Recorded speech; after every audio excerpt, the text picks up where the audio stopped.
세월호 참사로 돌아본 과학교육 이덕환. 잘못된 역사인식을 바로잡는 일은 정말 어렵다. 우리는 일제가 한 세기 전 주안과 동래에서 처음 생산했던 대만식 천일염을 전통 소금이라고 착각한다. 진흙으로 만든 소금가마에서 끓여낸 자염이 우리의 진짜 전통 소금이라는 역사적 진실은 까맣게 잊혀졌다. 교육 현장에서의 역사인식도 당혹스럽기는 마찬가지다. 일제가 남겨준 기형적이고 반인격적인 문의과 구분 교육이 오히려 학생의 적성을 살려주고 학습 부담을 덜어주는 훌륭한 제도로 둔갑해버렸다. 21세기의 선진 교육이 모두를 위한 과학 사이언스 포를 강조하고 있다는 사실은 애써 외면한다. 문의과 구분 교육은 처음부터 학생을 위한 것이 아니었다. 서양의 오랜 학문적 전통과 교육 제도에 대한 경험도 없이 화혼양제를 추구하던 일본이 고육지책으로 만들어낸 것이 바로 문의과 구분 교육이었다. 최소의 비용으로 사회에 필요한 기능 인력을 양성하는 것이 목표였다. 기술자에게 인문학적 소양을 길러주고 행정관리직 인력에게 어려운 수학과 과학을 가르치는 것은 불필요한 사치이고 낭비였다. 결국 학생에게 필요한 전인 교육과는 거리가 먼 제도였다. 이 방식은 경제적으로 어려웠던 우리에게도 매력적이었다. 다른 대안이 있었던 것도 아니다. 이 교육 덕분에 놀라운 경제 성장을 이룩할 수 있었던 것도 사실이다. 그러나 세상이 달라졌다. 선진국 진입의 문턱에 와 있는 우리 사회에서 기본적인 과학 상식도 이해하지 못하는 문과 출신과 최소한의 인문학적 소양조차 갖추지 못한 이과 출신이 할 수 있는 일은 빠르게 사라지고 있다. 문의과 구분 교육의 폐해는 심각하다. 대학에 들어온 후에 자신의 선택을 후회하는 학생도 적지 않다. 말초적 감성만 자극하는 얄팍한 길거리 인문학에 속절없이 빠져들고 과학의 탈을 쓴 엉터리 유사 과학에 휘둘리는 것도 이런 교육 탓이다. 세월호 참사의 수습에 필요했던 선박의 복원력과 세월호의 항적 그리고 잠수에 대한 간단한 과학적 정보조차 소화하지 못하는 비정상도 부끄러운 현실이다. 2500년 전에 등장했던 가장 원시적인 잠수 장비인 습식 다이빙벨이 첨단 장비로 둔갑하는 황당한 일도 벌어졌다. 한때 우리에게 도움을 주었던 문의과 구분 교육이 이제는 사회의 발전을 가로막는 걸림돌로 작용하고 있는 셈이다. 문과와 이과의 꼬리표만 뗀다고 될 일이 아니다. 교육의 패러다임을 완전히 바꿔야 한다. 특히 과학과 수학의 경우가 그렇다. 오로지 과학자 양성을 목표로 하는 과학 개념의 이해와 문제풀이 중심의 교육으로는 문의과 구분 폐지가 불가능하다. 60%를 넘는 문과형 학생들에 대한 심각한 고민이 필요하다. 우주관, 자연관, 생명관을 이해시키고 현대 과학기술 문명의 정체와 의미를 알려주는 교육으로 전환해야 한다. 교육부가 성급하게 추진하고 있는 교육과정 개정과 수능체제 개편은 중단하는 것이 마땅하다. 문과 출신의 교육학자와 교육부 관료로 구성된 연구위원회가 문의과 통합교육의 절박함을 인식하지 못하고 있다. 고등학교에서 교육학과 정치학까지 가르쳐야 한다는 주장은 황당한 것이다.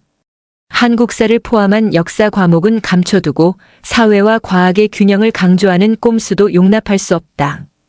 이러다 문의과 통합이 아니라 이과 폐지의 가능성을 심각하게 걱정해야 하는 형편이다. 과학에 대한 최소한의 인식도 없는 교육학자에게 과학의 중요성을 설득하고 기회를 구걸해야 하는 과학기술계의 입장도 난처하다.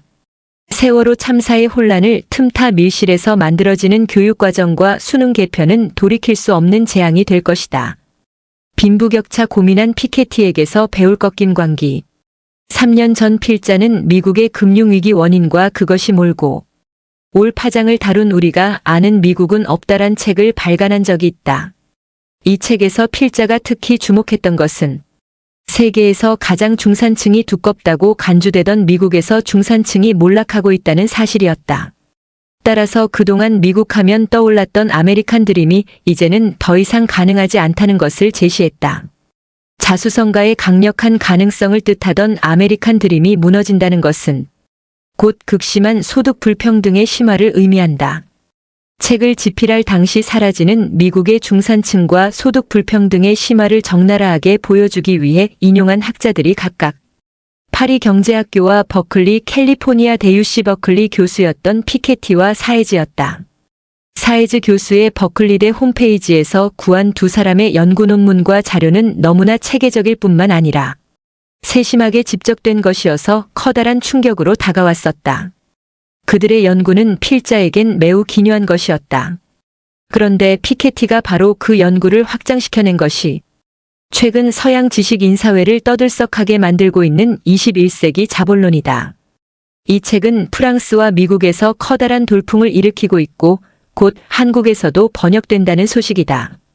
미국 중산층의 축소와 소득 불평등의 심화에 대해 거의 광야에서 홀로 외치는 식으로 고군분투해 왔다고 생각해온 필자로서는 반갑기 그지없다.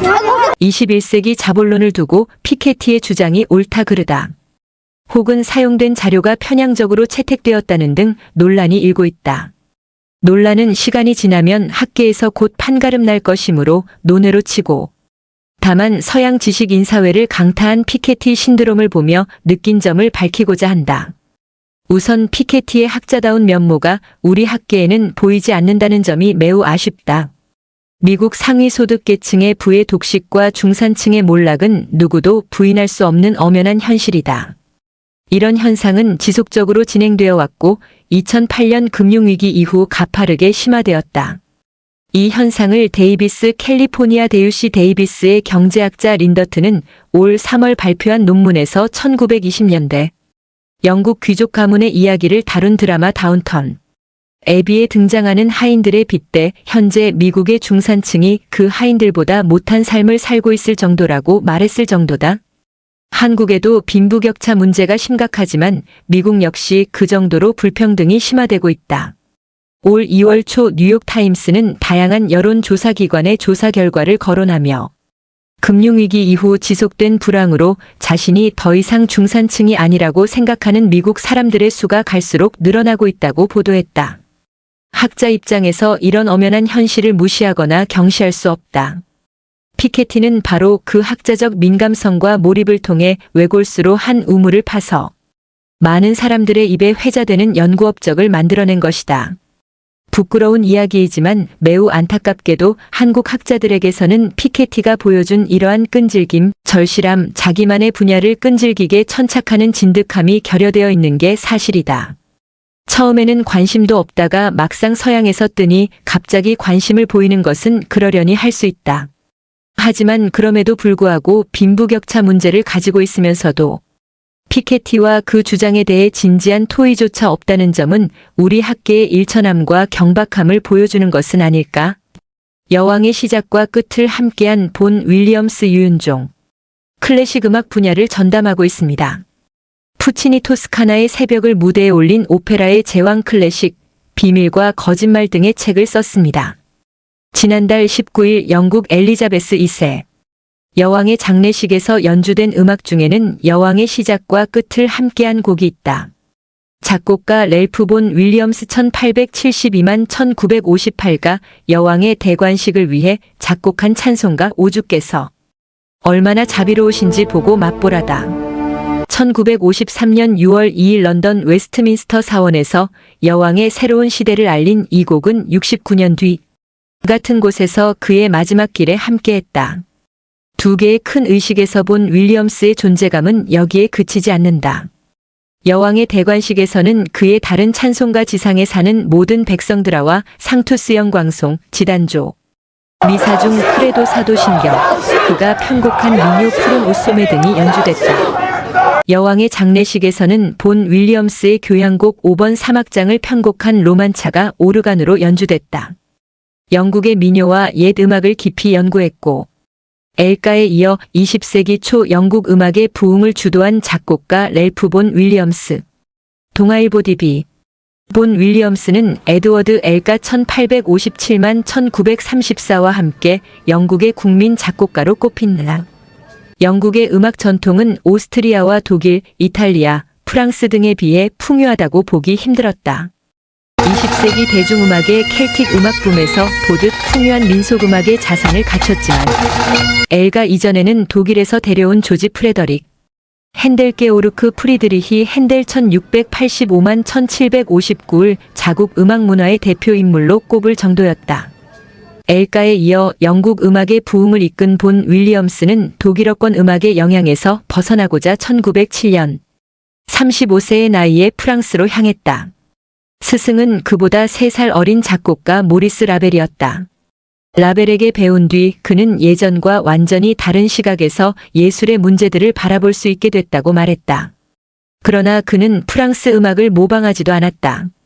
라벨은 내 음악 스타일을 사용하지 않은 유일한 제자가 본 윌리엄스라고 말했다. 그 대신 본 윌리엄스가 영감과 영향을 받은 곳은 고국 영국의 민요였다.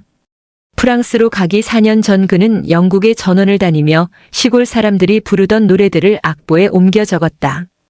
영국의 르네상스 음악도 공부했다. 민요에서 받은 감흥은 그가 민요를 편곡한 푸른 옷소매 환상곡으로, 르네상스 음악의 영향은 16세기 영국 작곡가 토머스 텔리스의 곡을 편곡한 토머스 텔리스 주제에 의한 환상곡으로 결실을 보았다. 두 곡 모두 서늘한 대기가 몸에 붙는 듯한 요즘 우리나라의 계절감과도 맞는 작품들이다. 1, 2차 세계대전을 모두 경험한 본 윌리엄스는 음악으로 평화를 호소한 작곡가이기도 했다. 토머스 텔리스 주제에 의한 환상곡 원곡은 구약성서 시편 2편을 가사로 텔리스가 쓴 성가다. 가사는 이렇다. 어찌하여 열방들이 분노하며 그 백성들이 헛된 일을 도모하느냐. 핸델이 오라토리오. 메시아에서 베이스 아리아로 표현한 가사이기도 하다. 엘리자베스 2세 여왕의 장례식에서 오르간으로 연주된 교향곡 5번은 2차 대전 와중에 평화를 간구하고 희생자들의 안식을 기원한 곡이다. 사막장 로만차는 17세기 영국 작가 존 버니언의 구절에서 영감을 받았다. 그는 슬픔으로 안식을 주시고 죽음으로 생명을 주셨도다. 그의 여러 곡 중에서도 한국인들에게 가장 친숙한 작품은 바이올린과 오케스트라를 위한 종달새의 비상의 것이다. 이른 봄 날갯짓을 하는 어린 새를 묘사한 이 곡은 피겨 스케이터 김연아의 시니어 데뷔 프리 프로그램 곡으로 쓰였다. 세상으로 비상을 꿈꾸는 김연아에게 딱 맞춤한 선곡이었다. 내일 10월 12일은 본 윌리엄스가 태어난 지 150년 되는 날이다. 영국의 여러 오케스트라와 음악축제가 교향곡 5번을 비롯한 그의 대표작을 올해 프로그램에 올렸다. 우리나라에서는 8월에 국립합창단이 그의 대작이자 첫 교향곡인 바다 교향곡을 국내 초연했다. 그의 기념 연도에 서거한 엘리자베스 2세 여왕은 그가 한층 더 크게 기억될 기회를 마련해준 셈이다. 지금 우크라이나에서 벌어지고 있는 피비린내 나는 전쟁과 북한의 잦은 미사일, 도발도 평화를 염원했던 본 윌리엄스의 음악을 다시 꺼내 듣게 만든다. 본 윌리엄스는 엘리자베스 2세 여왕이 대관식을 가진 5년 뒤 그곳 웨스트민스터 사원에 잠들었다. 그가 저 세상에서 누릴 평화처럼 이 세상에도 평화가 가득하길 기원한다. 마음을 잃은 아이들 김별아. 방관자이자 공범이 될 수밖에 없었던 나머지 아이들의 존재가 더 슬프다. 아들아이가 초등학교에 다닐 때였다. 목욕을 돕다가 아이의 손바닥이 발갛게 부푼 것을 발견했다. 잘못을 저질러 선생님께 회초리로 맞았단다. 엄마가 가진 체벌에 대한 트라우마 때문에 순간적으로 이성을 잃을 뻔했지만 아이 스스로 잘못했다니 정황부터 알아보기로 했다. 우리 반에 일하고 있는데 걔가 좀 엉뚱해서 아이들한테 놀림을 당하거든. 그걸 선생님이 아시고 이를 괴롭히는데 가담한 사람은 다 나오라고 해서 나도 나가서 맞았어. 자식 건 나치 속은 못 낳는다더니 내 아들이 왕따의 가해자가 되었단 말인가. 화나고 놀라서 내가 정말 이를 괴롭혔냐고 따져 물으니 아이가 눈물을 뚝뚝 흘리며 대답했다. 내가 직접 놀리진 않았지만 다른 아이들이 놀리는 걸 그냥 구경했어. 그러니까 나도 이를 괴롭히는데 가담한 거잖아. 현명한 엄마가 되는 길은 멀고도 험해라. 나는 또다시 말문이 막혔다. 아이들은 오직 경험을 통해 가치와 선악과 우열의 구분법을 학습한다. 그러하기에 최초의 교사, 엄마로 대표되는 양육자의 태도가 중요하다. 아이가 흙을 만지면 어떤 엄마는 단박에 지지 라고 외치며 사납게 손을 낚아챈다. 그럴 때 아이에게 흙과 땅은 더러운 것으로 인식되기 마련이다. 놀이터를 오염시키는 애완동물이나 야생동물의 배설물과 기생충, 각종 유해 세균을 걱정하는 마음은 알겠지만 애초에 흙을 지지로 학습한 아이에게 자연에 대한 호기심과 생명의 소중함을 가르치기는 힘들 수밖에 없다. 사람 사이의 일은 더욱 어렵고 복잡하다. 나는 혼란스럽고 불편한 채로 아이의 솔직한 고백을 칭찬하고 방관의 태도를 꾸짖었다. 최소한 너는 구경만 했으니 아무 죄도 없다고 말할 수는 없었으므로 피해자를 구제해야 한다는 목소리가 높다. 가해자를 격리해야 한다는 원성이 들끓는다. 하지만 상처 입고 상처 입힌 아이들은 사건의 당사자만이 아니다. 그토록 끔찍한 잔혹극이 교실 한 구석에서 버젓이 펼쳐지는데도 침묵하는 방관자이자 공범이 될 수밖에 없었던 나머지 아이들의 존재가 어쩌면 더 무섭고 슬프다. 때로 가해자의 등 뒤에서 잔인한 쾌감을 즐기다가 돌아서 불의를 외면하고 폭력에 복종했다는 굴욕감에 괴로워하며 아이들은 점차 마음을 잃어가고 있는 것이다. 사람이 사람을 이해하는데 가장 중요한 타인의 고통에 공감하는 마음과 비겁을 떨치고 용기를 내어 그것을 표현하는 마음의 힘을. 나쁜 아이들이 갑자기 많이 태어난 것이 아니다. 나쁜 세상이 아이들을 점점 망가뜨리고 있을 뿐이다. 지금 아이들은 비명을 지르고 있다. 살려달라고 아우성치고 있다. 함께 백두대간 종주를 했던 길벗 중 어느 중학교의 학주학생 주임인 교사가 있었다.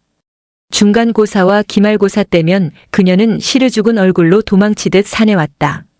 집에서 부모에게 쪼이고 학원에서 압박당한 아이들이 스트레스와 분노를 학교에서 터뜨리는 바람에 평소보다 사건 사고가 서너 배 이상 일어난다는 것이었다.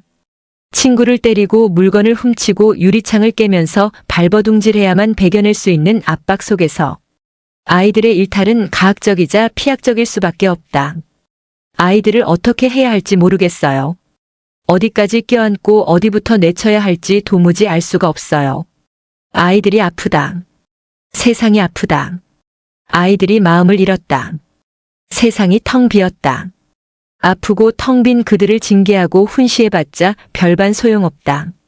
아이들은 부모의 말이 아니라 뒷모습을 보고 배운다는 말이 새삼스럽다. 아이들이 잔인하고 가혹해질수록 어른들이 만든 이 잘난 세상의 편견과 냉담과 이기심이 명징해질 뿐이다. 눈시울이 화끈하고 뒤통수가 뜨끔하다. 벤치마킹 수준을 높이자 김정후. 문화 창조 녹색. 도시 어젠다가 앞뒤 가리지 않고 유행만 좇고 있다. 벤치마킹은 기업이 생산성을 높이기 위해 경쟁 회사의 장점을 배워서 응용하는 전략이다. 그러나 나라와 문화의 경계가 흐려진 오늘날 벤치마킹은 더 이상 경영 분야의 전유물이 아니다. 선도적인 기업 인물 디자인에 대한 벤치마킹은 분야를 막론하고 성공을 위한 필수 과정으로 자리 잡았다. 그런데 용어와 형식이 다를 뿐 오래전부터 벤치마킹의 원리가 깊이 뿌리내린 분야는 도시와 건축이다. 최근에는 단순히 디자인, 기술, 재료 사용 등을 넘어 도시 어젠다를 적극적으로 벤치마킹하는 추세다. 세계적 흐름에 발맞추어 경쟁력을 강화하기 위해서 도시 어젠다를 벤치마킹하는 것은 긍정적이지만 문제는 다른 데 있다. 깊이 있는 이해나 내용 없이 단지 구호만 좇는 경우가 허다하다. 지난 10여 년 동안 우리나라 지도자들과 지방자치단체들이 내세운 주요 도시 어젠다를 한번 나열해보자. 문화도시, 지속가능한 도시, 창조도시, 르네상스, 공공디자인 그리고 최근의 녹색성장까지. 이런 일련의 과정을 거치며 드러난 모순은 10여 년 전에 문화도시를 외치더니 불과 몇 년 만에 창조도시를 그러다 어느 순간부터 슬그머니 녹색성장을 들고 나온다는 것이다. 앞뒤 가리지 않고 유행을 좇고 있습니다. 상황이 이렇다 보니 어느 어젠다도 제대로 이해하지 못했을 뿐만 아니라 구체적인 실현 방안을 개발하고 적용하는 것은 더욱 어려울 수밖에 없다. 간판만 계속 바꿔달고 구호만 요란할 뿐 수준 높은 변화를 이끄는 것은 구조적으로 불가능하다. 개인적인 경험을 하나 이야기하자. 지난해 한 지방자치단체의 자문에 그 지역에 적합한 목표와 방법을 제시했는데 좋기는 한데 무조건 녹색으로 가자는 황당한 주장을 펼치는 것이 아닌가. 거두절미하고 녹색이어야 한다는 발상은 얼마나 무지하고 무모한가. 이런 문제가 있음에도 좋은 도시를 만들기 위한 벤치마킹은 선택이 아닌 필수다. 따라서 바람직한 벤치마킹을 위해 다음과 같은 두 가지 방법을 제안한다. 첫째, 널리 알려진 사례를 깊이 있게 분석하자. 벤치마킹은 보물찾기가 아니다. 벤치마킹을 하는 많은 전문가들이 그 사례는 이미 다 아는데 라는 식의 표현을 종종 한다. 정말 그럴까?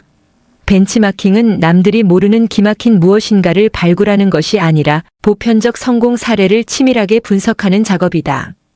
경영학에서는 벤치마킹이 성공하려면 최종적으로 자기 회사의 상황에 맞게 벤치마킹에서 얻은 원리를 수정해 접목하는 것이 중요하다고 강조한다. 이런 지적은 도시의 벤치마킹에서 더욱 유효하다. 아무리 세계화가 되었다 해도 도시는 지역의 고유한 정체성에 기반을 둔다. 따라서 벤치마킹이 단순한 모방 차원을 넘어서려면 관찰과 분석의 깊이가 절대적으로 필요하다. 둘째, 실패를 벤치마킹하자. 어느 도시도 실패를 염두에 두고 개발하는 경우는 없다.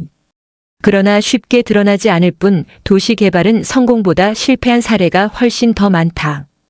벤치마킹의 묘미는 다른 도시의 성공을 동일한 형식으로 옮겨오는 것인데 이를 위해서 유사한 시행착오를 피해야 한다.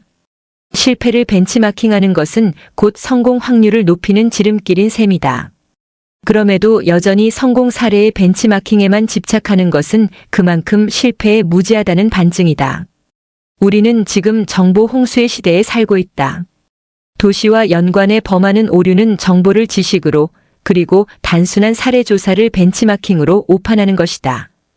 도시는 수많은 유무형의 요소들 간의 다차원적 관계로 구성된다.